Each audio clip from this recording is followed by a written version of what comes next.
Okay, the moment has arrived. This is it. It's the ePropulsion 1.0 Evo. It's a brand new model. It's just come out. I think we're the first ones to have it. It's got some really good features, so we'll go through that when we get it on the dinghy. But I'll just show you a little bit about what you get first of all. So it comes in a big box. It wasn't too heavy. I could actually carry that on my shoulder back from the marine office. It's about a quarter of a mile to here. And inside you have this. This is shows you one of the bits that the extra things that this engine is going to have, because this is an MPPT solar charger. So you can hook it up to a solar panel to recharge it, which was a really big plus for us. I think we're going to try and really, because we haven't got the generator anymore, do everything on solar. So that's it's a really good thing for us. Obviously you can charge it with mains as well, so it comes with that. And also it comes with the ability to just clip it onto a battery somewhere and charge it via this. Or obviously you could just charge it from the cigarette lighter on your boat as well. So take a charge from all sorts of different sources. So that's good. It comes in several bits when you get it. This is the tiller arm, which is quite a clever one. It has a good let's take that off. Has a good display underneath to show you all sorts of things like range and things. So we'll have a look at that when we get out. But the foot itself is well made. As I say, it's light, and that's a good thing and that's one of the main reasons that we want an electric engine and not go for a 4-stroke. 2-strokes are just not reliable enough. 4-strokes are just too heavy. And for us, without davits, to be able to lift this up and on, off and on the dinghy onto the boat all the time, it's just too heavy with a 4-stroke. And this, easy peasy. We can just lift this up, no problem at all. And it can't, as I say, it will keep the tiller arm on it, so that's just for packing, but that's no weight at all. The battery is reasonably heavy, but enough for one hand, because it can come in. You can just clip it off and hand that up first. Really not a problem. So if we take a closer look at the foot, you can see they've even gone through and put some silicone in the screw holes here. It's really nicely finished. I like the fact that it's got this. Not just a shaft, but almost like a little rudder. It'll probably give you a little bit more directional stability. It's got the usual nylon prop on it. It's got a little anode in here, and there's another little one behind. So it comes with the tiller arm off, so the first thing to do is to fit that. It's got a little, I'll turn it around, plug in the bottom here.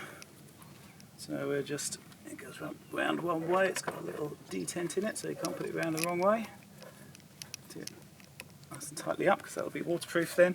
And then this just slides on like that, and you have I'll turn it around the other way to put it in. A little arm to lock it in, and you just got to watch out for this, because for some reason it's a left-hand stroke, so you do it up anti-clockwise.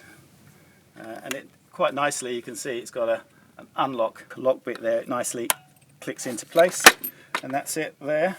It's sprung loaded, so you just sort of put it out and then it folds down against the body. I do say don't carry it by the tiller arm, but you've got this to carry it by, so that's absolutely fine. And then I think I'll wait until we get this on to put the battery on, and we'll have a little go and see what it's like. So now it's time for the good bit. We're going to go and have a bit of play. Put this on the back of the dinghy, which is nice and easy because this is so light. It's just one hand light, and that's doubly useful for us because as cruisers we're lifting it up and down onto the back of the boat when we're at sea, we're on an anchor a lot. So really useful to have. So put that down. So just lift it over to fit it. I did find a couple more little anodes just under here. So that's really the only maintenance that you need to do with this engine is change the anodes when they need renewing, a little bit of greasing once a year, and that's it, job done. Very different matter doing one of these than doing a petrol engine, that's for sure. So we just clamp this up in the middle, nice and tight. The slots in these aren't really big enough to put a decent sized padlock in to lock them together, so I put it through here, the bar at the back, and that will just lock it and make it that no one can actually unscrew it off the transom, so that's always good. So then it's just a matter of putting the battery on, which really couldn't be simpler. It really just slot on and clips in. It's nice and tight on there. You have to raise this clip here to lift it back off again. It does have this nice grip handle on the back there, so it's pretty secure to handle. But if the worst should happen and it falls in the water, it floats. So you don't even have to worry about that. Then the only other thing is putting the umbilical on. That's the only other thing that might need some periodic maintenance, just to try and give it some contact cleaner like any other electrical connection on a boat every now and again, and maybe some dielectric grease or WD-40 or something on there. They look like gold connectors though, so I think they'll be pretty good. Just clip it on and then you're ready to go. So let's cast off. There's no pulling on cords anymore to start this. You simply just put your finger on the button for a couple of seconds and it all comes to life. Can't go anywhere though without the kill cord. It'll sit there and bleep at you, remind you haven't put it on, so you put it on and it'll stop that. Obviously, so this is a good safety feature as well as a security feature, because you take this with you and you can't actually start the engine without it. So once it's there, you just give it a tiny bit of forward and off you go. So it's got this really nice clear readout to show you exactly what's going on. You can see we've got 98% battery and you've got it as a bar chart at the side. You could have that on voltage if you want. This is saying we've been going for 14 minutes and if I press the button at the bottom here, it'll say we can go for another 8 hours and 50 minutes at this speed. You'll see as I increase the speed, that time will go down. It's almost full speed. I'm on 4 hours and 5 minutes at that speed.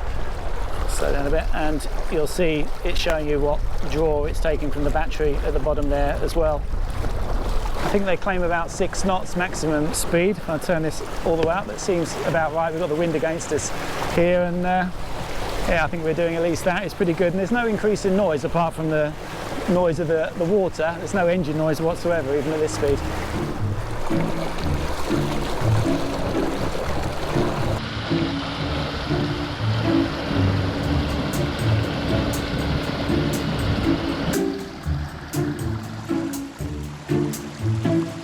If you're coming into somewhere quite shallow like this and there's a risk of grounding, there's another quite cool feature. I'll just stop and show you. Turn the engine, you'll see you've got this lever, that's what allows you to lift the engine up, but if you pull the pin first and then lift it up, it locks it. So it means if you do hit something, the engine can just basically tilt up and protect your prop. It's a well balanced engine as well to tilt up, so you can actually just do it with one finger. It will lock itself up there. The tiller arm you can just pull and fold down, so that's all very neat. Just put it back down, no drama, basically just do it itself. One of the joys of electric engines is obviously the manoeuvrability of them as well. I can obviously just go in reverse by twisting this in the opposite way. I would normally sit on that side and use it with my right hand because I like it to be like a motorbike, so it's faster turning it that way. This is set up for left-handed and I've been using it like that. I'm sort of used to it now, but you can swap it over to have it either way, so we'll go forward one way and reverse the other, whichever way round you want it. So you can see you can't really feel any steps in it. It's pretty even as you go up through the speed. Got a big wake of a ambulance that's just coming through Venice. Everything happens by boat out here, but you can see I'm just slightly increasing the throttle as we go. You can't feel any stepping in that at all. It's really smooth. And just go back to nothing, and obviously got some prop walk on this. I mean, it's got quite a bit of prop walk, I think, this engine. I mean, it's a function of the boat as well as the engine, and this has got a flat bottom, no keel, so it's really going to be susceptible to it. But if I just go with it straight backwards, with the engine straight at least, you see we will go to starboard quite fast. I mean, it's fine, you just got to know it's there. So it actually can make you quite manoeuvrable in certain situations if you know you can turn the stern to starboard really easily. But yeah, you have to play around with it, get used to it. There's an ever so slight delay between turning the throttle and going forward, but really nothing to speak of at all.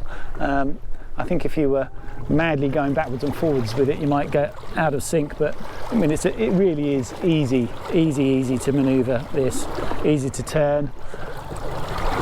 May as well give the kill switch a little bit of a test. I'm not going to fall overboard, it's cold, and just pull it off to simulate that, and you can see You stop straight away and it'll sit there and bleep, so if it comes off by accident you'll know that it's fallen off.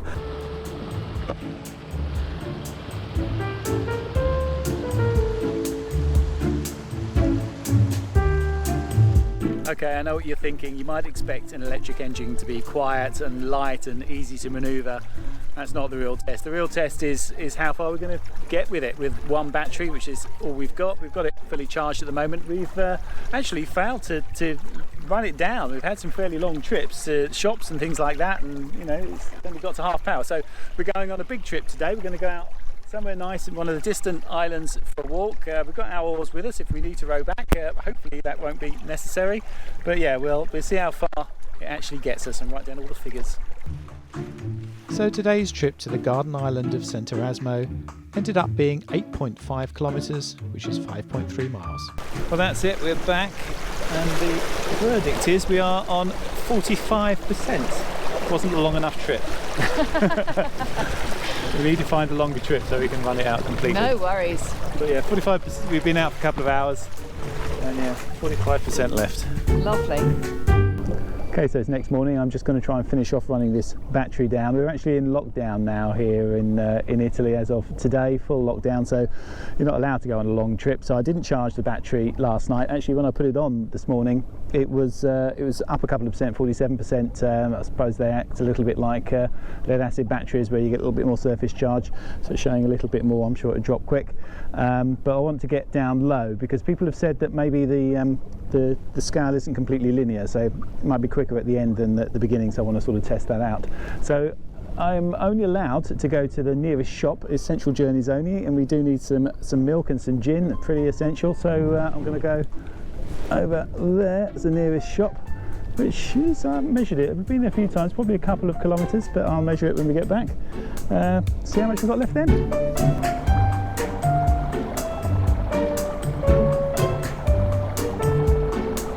Bit of a mixture of conditions as well, of course. Most of this is pretty flat water. It's not like an ocean where you're battling against the waves, and yesterday we had both of us in. Today it's just me, but I'll have a lot of shopping on the way back. So yeah, look, it's a realistic mixture, I hope so. Should give us a real life view of what we might get out of this. I'm going to go fast now to cut across the channel. Had a mixture of speeds as well. Yesterday most of it was full throttle on the way out because we had a bit of wind and quite a strong current against us, a couple of knots really, and probably half to 3/4 on the way back. Most of the times I'm filming, I am sort of just coming off the throttle a little bit so we can film a bit more easily. But I'm on 3/4 throttle now. Obviously it will use a lot more when you're really opening up, so you know, if you want to eke out all the distance, then just go slowly. But I'm trying to make this realistic, so it's a mixture, but mainly sort of 3/4 to full.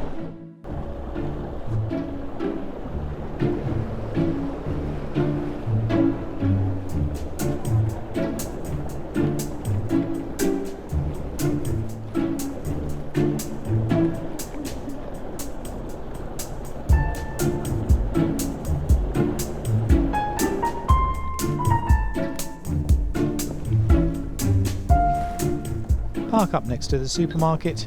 Shopping is fun in Venice.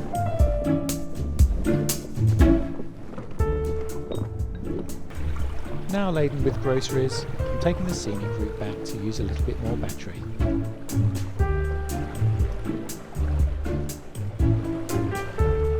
These are the outer walls of the Arsenale, a former Italian naval base still controlled by the military. It might seem like I'm really trying to find fault with this. Well, I am really, because at the moment I can find nothing wrong with it, and it sound more like a sales report than a review. I did actually ask online for anyone that has had one of these in the past. It wouldn't be exactly the same, because this is a new one, the Evo 1.0, but the spirits are fairly similar, I think, the one before. And yeah, everyone really likes them.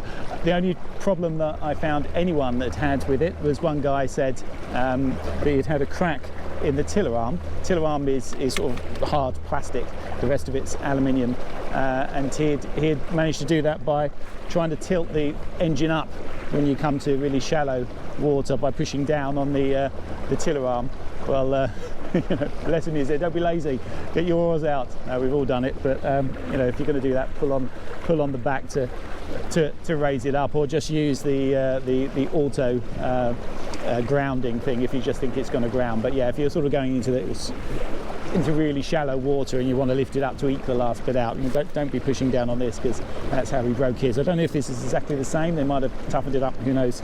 The other thing that the only other problem that came out was one of the pins, one of the tiny pins in this connector to the battery bent, and he tried to straighten it out and broke it off. I don't know how that happened, because when you look at it, they are slightly back, from the big pins and from the surface of it. So when you sort of rotate it to try and put it in, you won't really catch it. It might be that it just caught on something when it's off. This one's got a cap on it, so you should always cap it when it comes on to stop anything going up there, and to stop water obviously going in as well. The early ones I maybe didn't have a cap, don't know. So yeah, at the moment I'm still looking. I might find something wrong.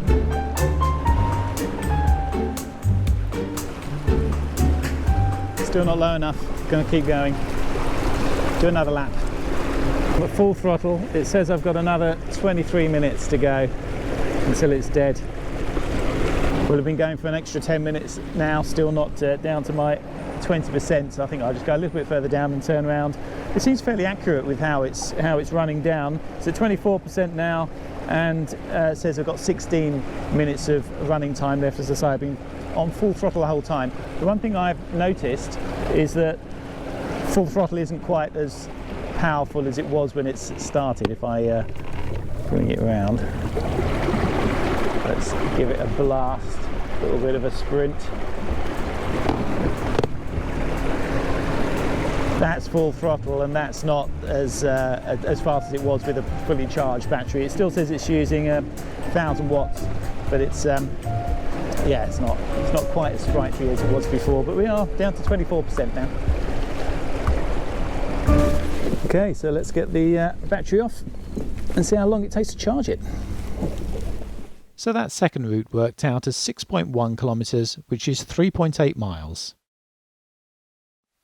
Total distance travelled 14.6 kilometres or 9.1 miles, and that's taken us from a full charge to 23%. Okay, so let's see how this does with the charging. It's a sunny day, so I'm going to do it with the solar. We are in Venice in March, and Venice 45 degrees north, so not ideal, but hey ho, that's real life. Let's see how it does. So you'll see with the charger that comes with it, it says it's a 3510, so that means maximum 35 volts, 10 amps. I've got some big panels up here. This one's too powerful, it's too much voltage out of my new lovely bifacial panel. I actually referred to this as my sexy new panel on the episode, and someone said, well, it can't be sexy, it's a solar panel. Well, come on, I mean, look, fantastic. Some people have got no imagination. But the old ones here, you can see, if we look at the power and the voltage on there, it's maximum 8.6 amps and maximum voltage 31.13. So that's within spec, so I could just unplug one of those and put it in there. But actually more likely, if you had this, would be to have one of these little type fold out panels. So it's only 110 watt, but we'll see how it does with that. I'll put it out on deck.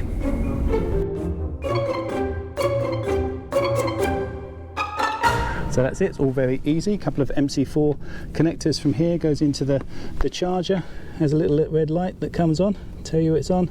And for the battery, same thing, difficult to see in the sunlight, but there is a little red light that tells you that that's charging. Now that light goes blue when it's fully charged. It's the one design thing that I would found so far that I would like to change actually. It'd be nice to have a stepped thing on there to tell you how far, what state of charge you're at, like you do on some camera batteries when you've got a quarter half full. This, you just know it's full.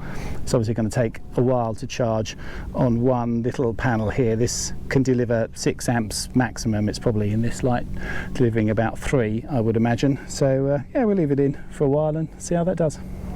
Just put the battery back on, we'll turn it on and see what we've got. It's been on charge for just under 3 hours. It's sort of it's been solid pretty much. There's a few clouds come through, but pretty much solid sunshine, albeit fairly weak, and it is now on 43.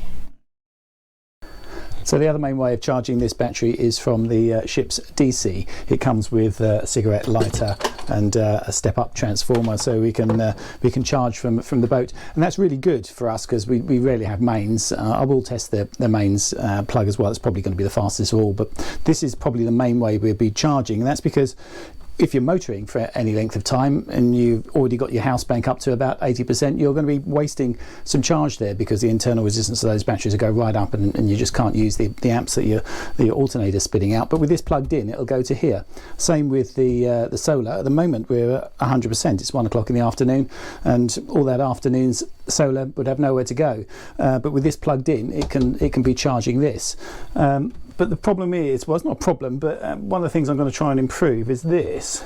Cigarette lighters, really, I mean, they're not that great. This is warm, and that's just because you get resistance on this. It's it's just not a brilliant connector for something that's taking a fairly high current for an amount of time. And you can see I've been taking this out, and you can see actually this is melted slightly. I don't think that's from anything I've done here. I mean, that's not warm, but this boat's 20 years old. At some stage, something high current has been put in there for a length of time, and it's it's just heated up because probably there was a bit of corrosion on on this or inside there. So much better to have something like a XT60. So I'm going to solder this on the end and put a little socket, just tee off that and have a socket so I can take it straight from there and plug it in any time that the house banks have got their charge, and I can divert it to this. And there's actually an even better way of doing it than that. Adrian, one of our viewers, has sent me this. This is his setup. It was an idea given to him by the ePropulsion dealer in the UK. So this is just a switching relay which will put some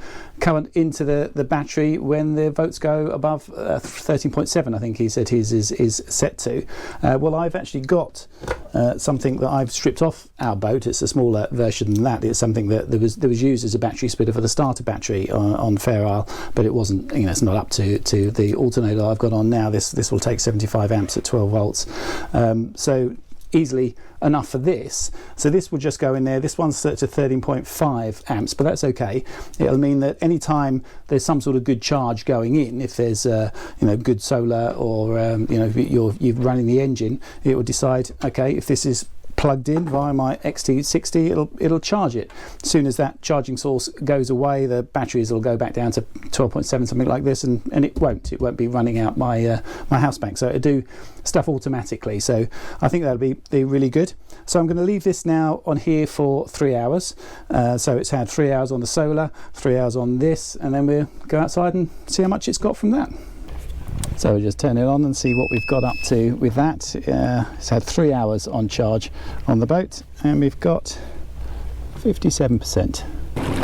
So we're going to leave the test there for now. There's one thing we haven't been able to show you, which is the fact this has a generator function. If you have it down while you're moving along, it's meant for sort of trailer sailors really, it will generate power and charge the battery up. It might work as you're towing the dinghy. We'll try it when we can. Obviously with lockdown we can't take Fair Isle out at the moment, but as with everything with these technical videos, if we do some more testing on this, I'll put a link in the description to which episode to have a look at to get that, so keep an eye on the description. There's some other things as well that are going to be sent through to us because this was one of the first out, and there's a case that comes with it that wasn't ready, and also some quite cool looking wristbands that are there to, if you fall overboard, they'll stop the engine. It's sort of an alternative, I suppose, to the kill cord, but I think it's got some more functions to that, so it'll be interesting to see what they can do. But actually the kill cord itself is pretty cool. It's magnetic, so it just sticks on. If you enjoyed this, please take a second to hit the thumbs up like button.